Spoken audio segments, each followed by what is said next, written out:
flash flood watch in effect through late tonight for Perry, Jackson, and Benton counties.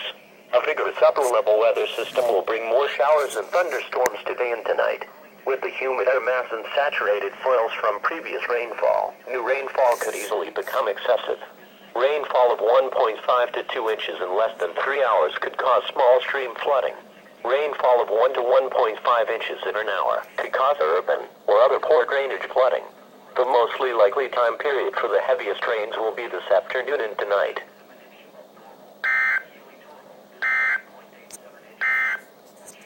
Now looking.